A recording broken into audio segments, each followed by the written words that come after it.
यहाँ पे आप लोग आए हो और कुछ लेके ना जाओ तो तुम्हारा फायदा क्या है यहाँ पे आने। आराधना में हमेशा आपकी आंखें बंद होनी चाहिए। क्या पता किस वक्त किस इंसान को परमेश्वर दर्शन दे, क्या पता वो क्या चीज दिखाने की कोशिश कर रहा हो। पर हम सब लोग अपने आंखें खोलते हैं और देखने लग जाते हैं कि कौन जा रहा है, बगल वाला कैसा कर रहा है। हमें ये चीजें नहीं देखनी है। अरे जैसे बगल वाला कर रहा है ऐसे अगर हम भी करेंगे, चलो उसको तो अभी इतना ज्ञान नहीं है कि हाँ भी हमें कैसा खड़ा होना कैसा नहीं। अगर आप जो पुराने हो चुके हैं, अगर आप लोग ऐसे खड़े होंगे तो तुम्हें देख के वो भी खड़े होंगे उसी तरीके से। हालेलुया। जब आराधना स्टार्टिंग होती है तो अपनी आंखें जब तक पूरी आराधना समाप्त ना हो जाए, अपनी आंखें खोल के मत देखना।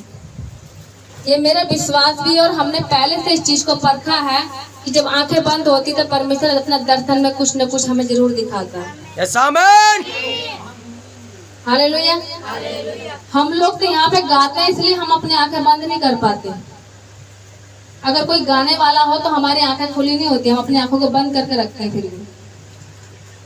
और आप लोग आंखें खोल के तालियां बजा रहे हैं। ताली बजा के फायदा क्या हो रहा है जब तुम आप परमेश्वर के मसे से भर नहीं पा रहे हो। आंखें खुली होने का मतलब यह है कि आराधना तो आंखें खोल के हम कर सकते हैं, मगर आंखें बंद करने का मतलब यह है कि हमारा जिस चीज को हम देखेंगे तो वो चीज हमारे विचारों में चलना स्टार्टिंग हो जाती है। जब हमारी आंखें बंद होगी तो हमारा ध्यान सिर्फ और सिर्फ परमेश्वर की ओर लगता है, उन शब्दों पर लगता है जो कि यहाँ पे गाए जा रहे हैं। जब हम उन शब्दों को अपने गहराइयों से सुनेंगे, दिलों की गहराइयों से जब हम सुनते हैं, तभी ही हम उन बोलों को पहचान पाते हैं कि ये शब्द क्या है, ये हमारे लिए किस जगह पे काम कर रहे हैं, किस जगह पे नहीं कर रहे हैं। हालेलुया। बोलो प्रभु यीशु मसीह की। एक और ऐड करना है ये जब हम यहाँ पे आराधना करते हैं, वचन में भी लिखा है कि पूरी बुद्धि और समझ के साथ कर। आप यहाँ पे बैठे, तुम सिर्फ अपने आप को और पड़ोस को देख पाते हो कि पड़ोसी इस टाइम तुम्हारा बगल वाला है।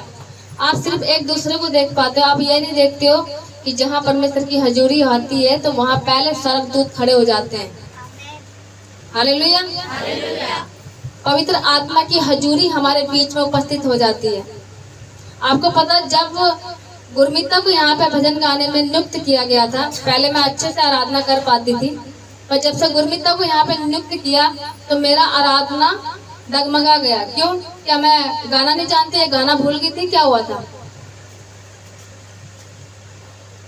मेरा अधिकार जो था, जब मैं पहले उस टाइम कोई तैयार नहीं हुआ था तो परमेश्वर का मसा आराधना गाने में मेरे ऊपर था, और जब परमेश्वर ने गुरमीता को चुना तो मेरे ऊपर से वो मसा हल्का हो गया।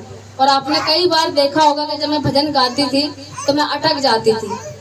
पहले भी वही गाती थी और आज भी वही गा रही हूँ, मगर फिर मैं बीच में फिर भी मैं डिसबैलेंस हो जाती थी। मैं समझ नहीं पाती थी कि मैं क्या बोल रही हूँ क्या नहीं। शब्द वही लिखे हैं, मेरे हाथ के भजन लिखे हैं, मगर फिर भी मैं डिसबैलेंस हो जाती थी। तो इसलिए परमेश्वर कहता ना, जिस चीज में तुम लगन को लगाओगे ना तो सच में परमेश्वर का आत्मा तुम्हारे ऊपर उतरेगा। अभी आप दूध पीने वाले नहीं हो। अगर आप ही लोग दूध पीते रह जाओगे तो बाकी लोग क्या करेंगे? जब आप ही लोग उस चीज, जैसे हम आपको समझा रहे हैं कि भाई अपनी आंखें बंद करके रखो, परमेश्वर का मसा तुम्हारे ऊपर उतरेगा। जब तुम आंखें बंद करोगे, परमेश्वर का आत्मा तुम्हारे ऊपर उतरेगा, तो जो नया बंदा आएगा तो वो भी सोचेगा कि हाँ यार मैं भी इस आत्मा से भरूं, वो भी तुम्हारे साथ खड़ा होगा। मगर तुम खुद आंखें खोल खोल के इधर उधर देखते रहते तो वो भी आके वो भी इधर उधर देखने स्टार्टिंग कर देता है।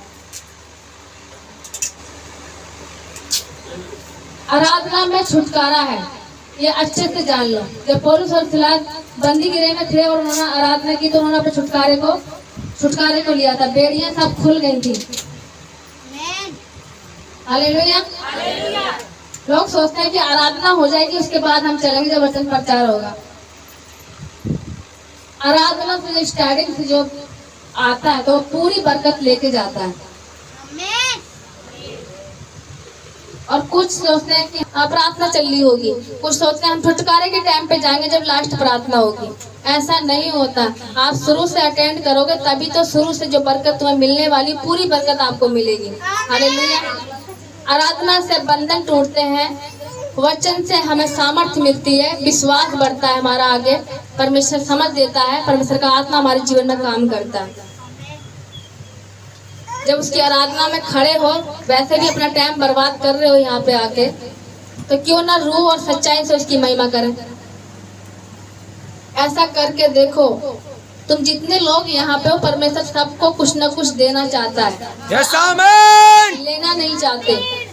हम तरीका बता रहे हैं मगर फिर भी आप लोग लेना नहीं चाहते, बस जितना मिल गया उतने में ही अटके पड़े हो। एक एक गवाही बना के तुम बैठे पड़े हो, आगे गवाहियां बनाना ही नहीं चाहते कि हमारी गवाहियां आगे भी बढ़े और भी परमेश्वर हमारे जीवन में काम करे। तुम चाहते नहीं कि हमारे जीवन में और भी गवाहियां खड़े हों, हम परमेश्वर का नाम और भी ऊंचा करें। बस एक एक गवाही ले ली है और वही गवाही को लेके चल रहे हैं कि हम परमेश्वर पे विश्वास कर रहे हैं। क्या तुम्हें आगे और कुछ नहीं चाहिए? तो फिर क्यों नहीं रूह और सच्चाई से उसकी महिमा करते? बोलो प्रभु यीशु मसीह की। अभी मेरा बोलना आपको बहुत कड़वा लग रहा होगा, मगर इस पे अमल अगर आप करोगे, सच में कह रही हूँ, तुम पहले नंबर पे आओगे। यस आमीन। परमेश्वर सच में, मैं झूठ नहीं बोल रही हूँ। देखो मैं वेदी पे, परमेश्वर आपको बहुत कुछ देना चाहता है, आप लोगों को ज्ञान वरदानों से भरना चाहता है, आपको दर्शनों से भरना चाहता है। आपको जितने परमेश्वर ने वरदान दिए हैं, जितने बनाए हैं, वो सब आपको देना चाहता है, पर आप लोग लेना नहीं चाह रहे। तरीका हमने बता दिया मगर फिर भी आप लोग लेना नहीं चाह रहे। फिर भी आप इधर उधर ताकते रहते हो, इधर उधर घूमते रहते हो, कभी इधर मन दौड़ा, कभी रास्ते में कोई जा रहा है उसको देख रहे हैं, या हमारा पड़ोसी क्या कर रहा है उसको देख रहे हैं। ऐसा मत करो। तुमने गवाहियां एक बना ली है और दूसरों के लिए अगर तुम तैयार होगे तभी तो सामने वाला तुम्हें देख के बदलेगा कि वास्तव में इस बंदे के जीवन में वहां जाके इतना बदलाव आया और परमेश्वर के ज्ञान वरदानों से ये भरा है, तो सामने वाला भी, उसका जीवन भी बदलेगा और वो भी इच्छा रखेगा मैं परमेश्वर पे विश्वास करूं। जब हम ही लोग वहीं के वहीं बैठे पड़े हैं तो दूसरा विश्वास कैसे कर सकता हमारी बातों पे? कैसे मान सकता है कि हाँ भी परमेश्वर उद्धार करता परमेश्वर है? हालेलुया। बोलो प्रभु यीशु मसीह की। तभी अपनी आंखों को बंद करेंगे, सर की ओर उठाएं।